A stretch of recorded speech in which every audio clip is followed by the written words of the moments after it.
Hello and welcome to Talking Home Renovations with a House Maven. I am your host, Catherine McPhail. I'm an architect practicing in Eastern Massachusetts, and my specialty is additions and renovations to existing homes.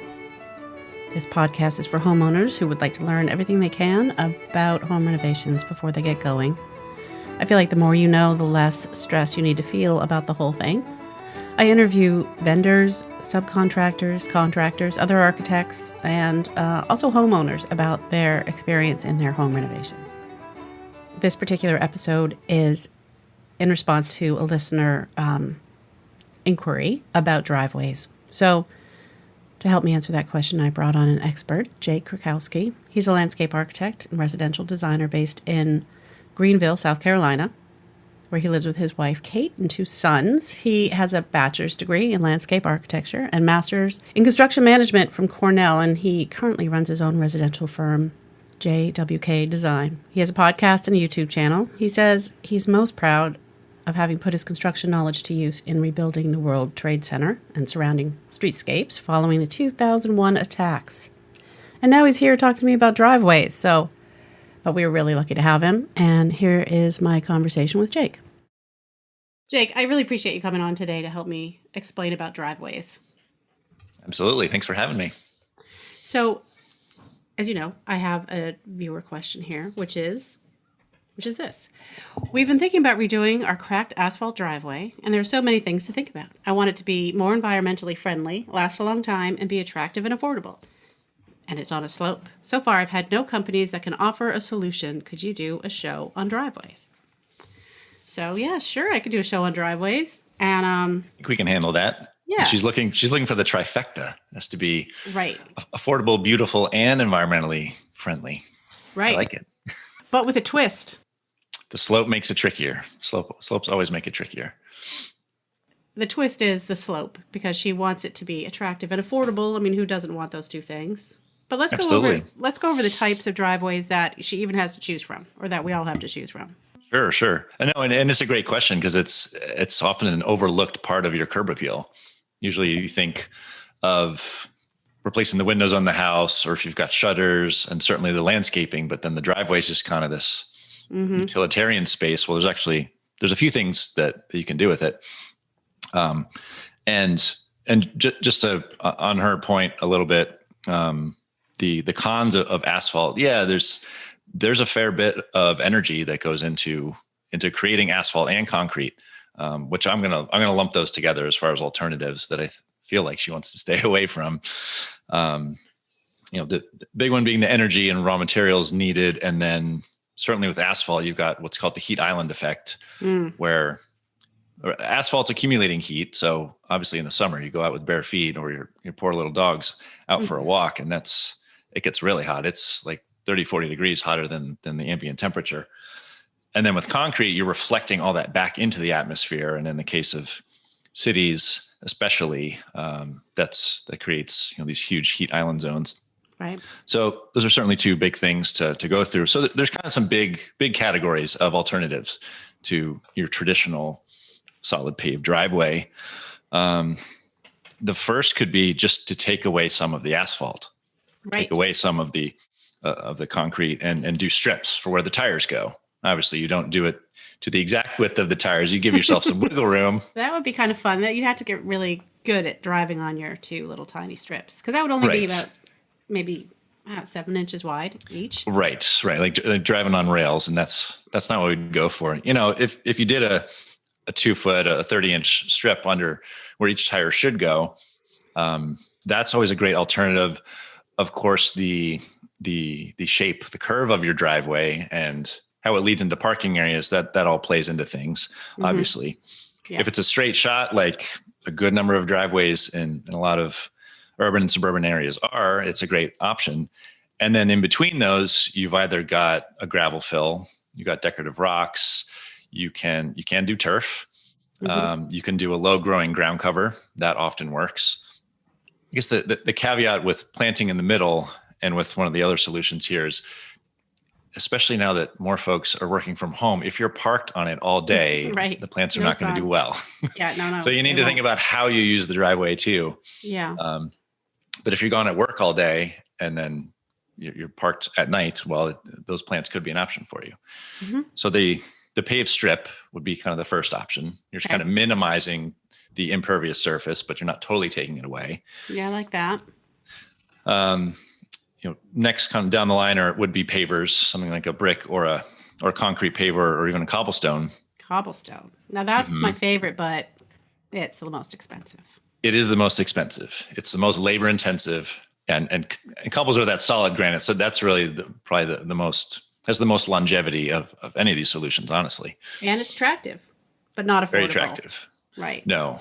And if you got kiddos big into bikes or you're trying to play basketball, it's not going to work. Not but basketball. Yeah. Well, not the cobblestones, but I was looking into a basketball court / patio area recently for a client. And it turns out people play a lot of basketball on concrete pavers, which I didn't realize. But you can. Yeah. If they're installed properly, you can. Yeah. Yep. Of your paver options, cobblestones will be the most expensive, and then concrete pavers, and then a brick paver. And the longevity is kind of relative to the price as far as the actual surface and how long you're going to get out of that. And what you can do with each of those is set different size infill, different size gravel in between, so you can play with the permeability that you get.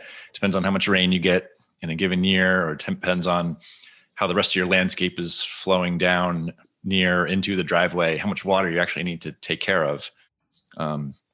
So you get the permeability effect with that, and you're using, certainly in the case of cobble, a natural material, which is always great.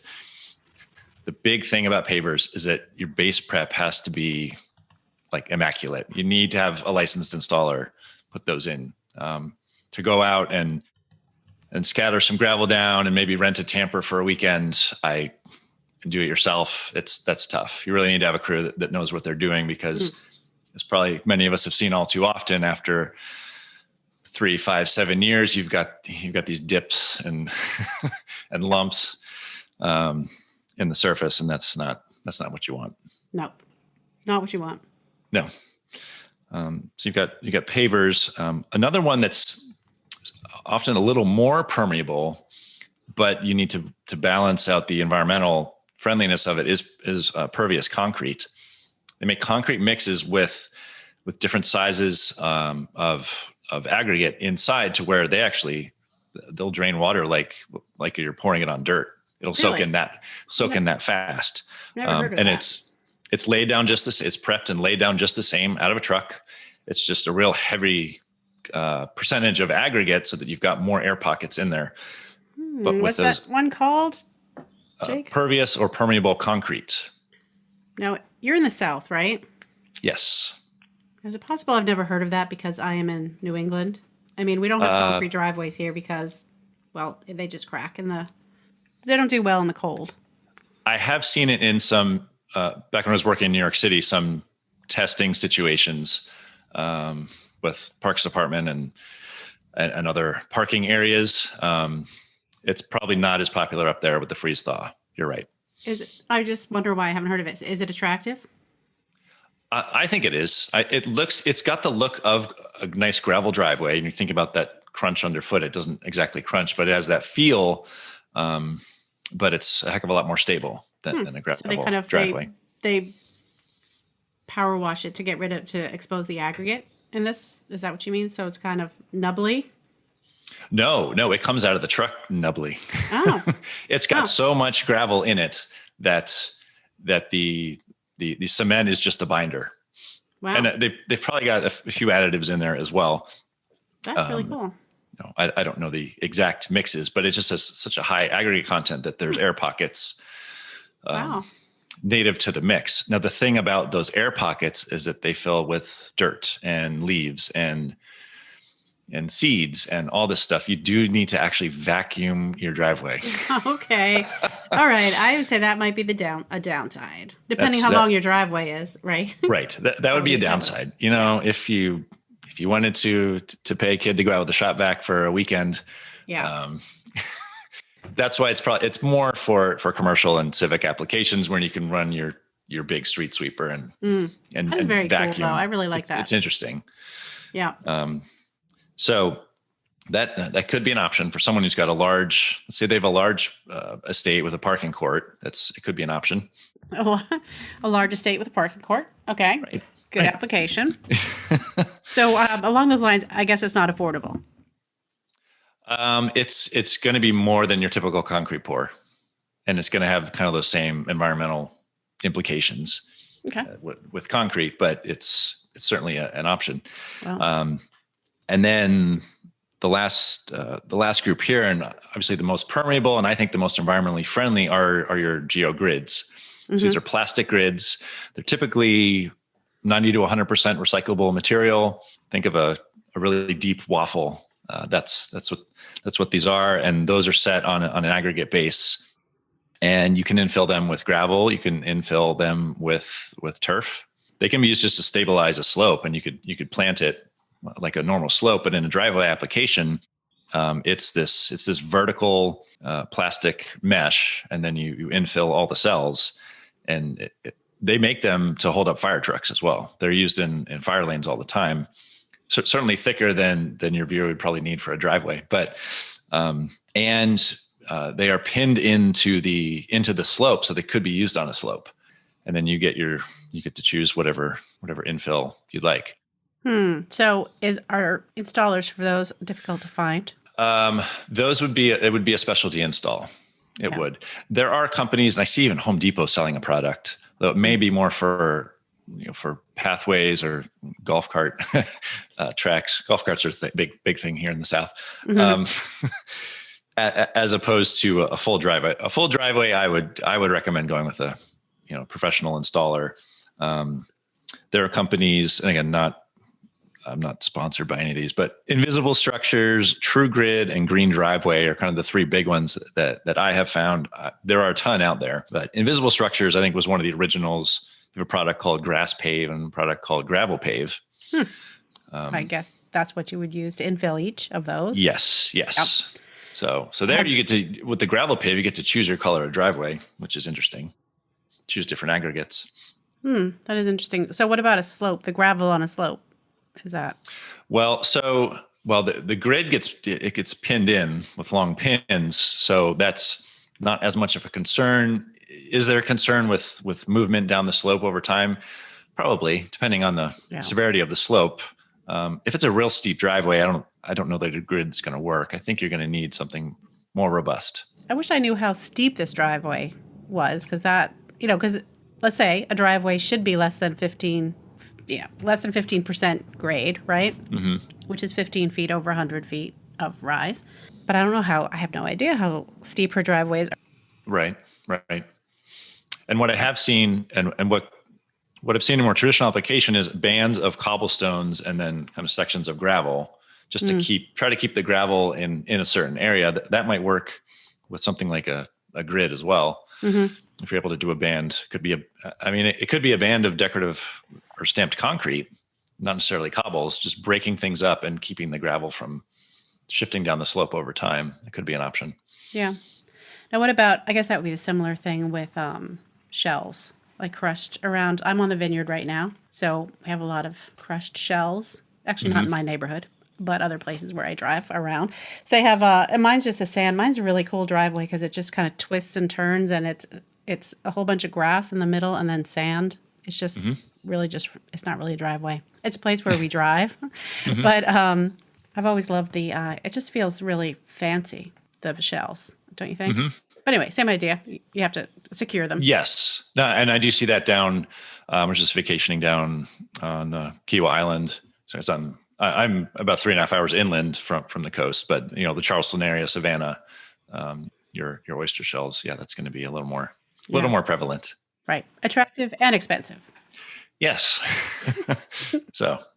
But it does all depend on the slope for sure. Yeah. So maybe we could just imagine how steep it is for our purposes. So we'll say it's 20%. So it's a decent. It's steeper than it should be. Steeper than it should be. Yeah. You're looking at more of a paver application or that pervious concrete maybe, but I would probably recommend a paver in that instance. If they don't want to go with a poured concrete, even if it's colored and stamped, or go back with asphalt. Yeah. So also don't know where in the country she is. So if you're in, let's say, New England versus California or Florida, so very different climates. Right, right. Where you may or may not have freeze thaw. And that's where your base prep comes in. That's why it's so critical to Yeah. have someone who has a track record, who is potentially licensed in what they're doing, so that your base is solid. Mm. You don't have settling and sinking. Right. So there's that, and there's also short shoveling and plowing. Yes. Yeah. That You've also got be snow to deal with too. As you get into the more pervious or permeable the surface you put down, the more issue you're going to have with ice. Certainly. more issue with ice, like the more permeable it is. Is that what you're saying? Right. Well, because you'll have water. Let's say you get a melt and then a freeze that night. You're getting ice built up now inches down into your driveway, which is starting to move things around, which speeds up the degradation of your base. Mm. So it doesn't sound so good. So if somebody just wants pavers down the two strips, like the 2 2-foot strips with just pavers down a slope, which happens to be the very condition on one of my projects. And so she's really intent on having these permeable pavers and 2 strips. What could go wrong? That's my question. What could go wrong? Well, I think it really all comes down to base prep. It really does. The right aggregate compacted to the right density below your paver system. I think it's a great look, though. Yeah, it'll look nice. I guess the other concern, depending on where you are in the country and your rainfall, is potential for washout just in the middle or on the edges if your turf isn't quite established. So you need to plan for some sort of erosion control measure, whether that's seed and straw or whether that's something more robust, just so the grass has time to get going, or you're sodding it and pinning it is another option. So what does your driveway look like, Jake? Oh, it's a sea of concrete. Okay. Which is probably not what a landscape architect should say. But I will say that I, as of in 2 weeks from this recording date, I will have 0 lawn on my entire property. So Awesome. that's my contribution is to take the mowing and the chemicals out of it. I'm all shrubs and perennials. So that's my aesthetic. Great. So But you're keeping your concrete driveway. at this point, yes. Until it really starts to fail, then. And I have a decent slope too. I actually haven't measured it, but it's at least 10%. So it's a good, decent slope as well. Now, does concrete get slippery when it's wet? If it's brushed, if it's finished appropriately, no. So we've got a real heavy brush perpendicular to the slope. So okay. That has not been an issue. And we get maybe 1 ice a year. So Nice. Thanks for mentioning that. Sorry, we're far south enough. That's not a. Well, it's all right. You spend time up here, so you've already suffered enough. So it's good that you don't have to. So if this woman were your client, if this person, I assume it's a woman, if this person were your client, what would you suggest to them? You said the pavers. Right. That would be the most environmentally friendly way to go, and you kind of offset the higher installation costs of pavers with, obviously minimizing your square footage. Right. If she had a relatively straight shot into the garage or into a parking area outside the house, then yeah, I think it's a great way to go. It's a great look. I'm kind of tempted by that plastic grits. They work really well when they're installed properly. And if you've got say a side area for parking, if just for gas, something that's not used all that often, you could certainly use the grids with grass there. Yeah, I do love it for that. Okay, so do we have any other driveway advice? I think I've covered all the alternatives that I can think of. I'm sure there are others. The other thing that you could talk about is just some sort of loose aggregate, but it wouldn't work in this case because of the slope. Right. There'd just be too much movement and settling. That would be the only other one.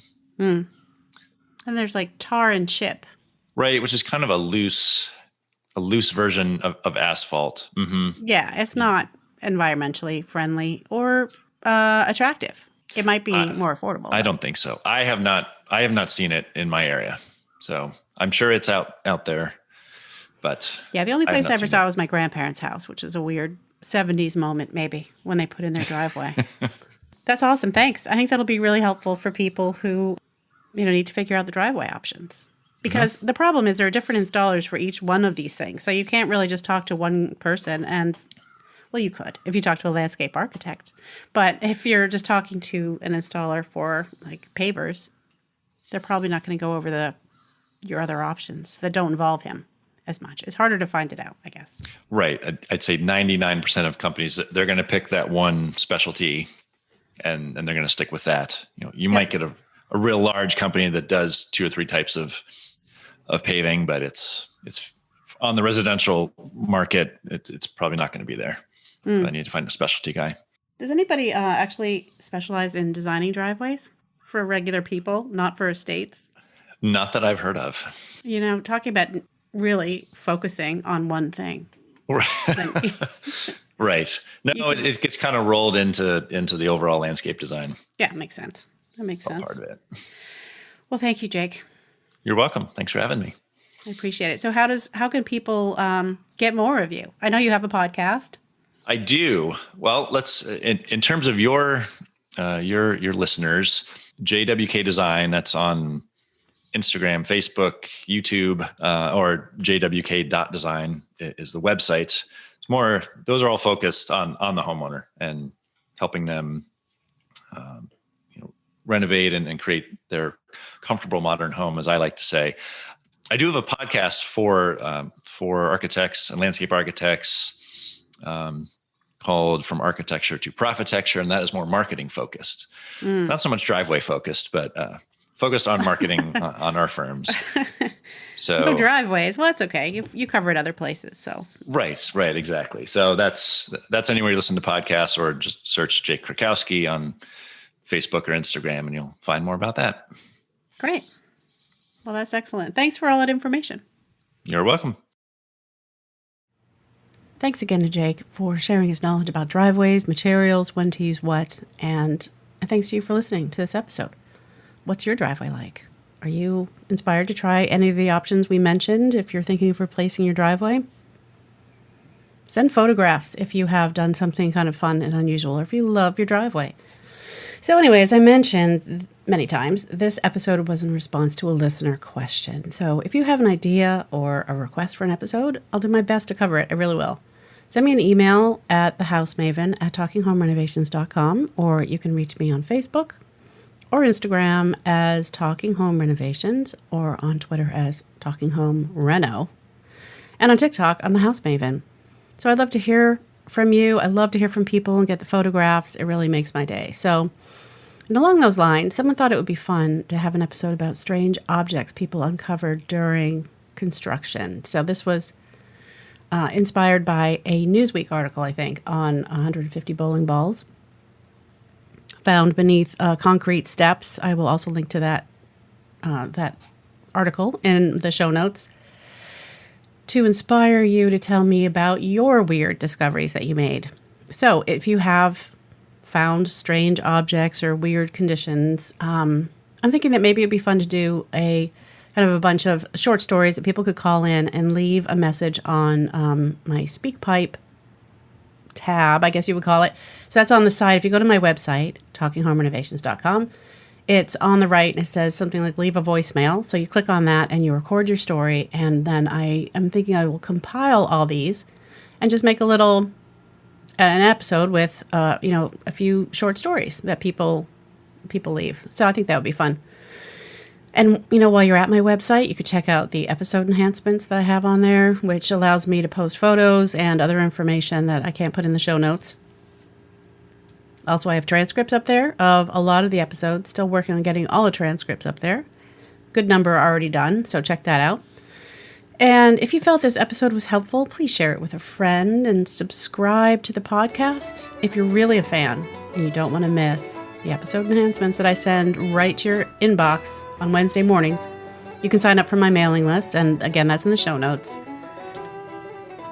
I've got home renovation class, What to Know About Home Renovations, coming up the end of August 24th, and then a mastermind starting on August 31st. So if you're interested in either one of those, send me an email or visit my website for more information on that. And this podcast has been a production of Demios Architects, where we believe architects are for everyone. Until next time, take care.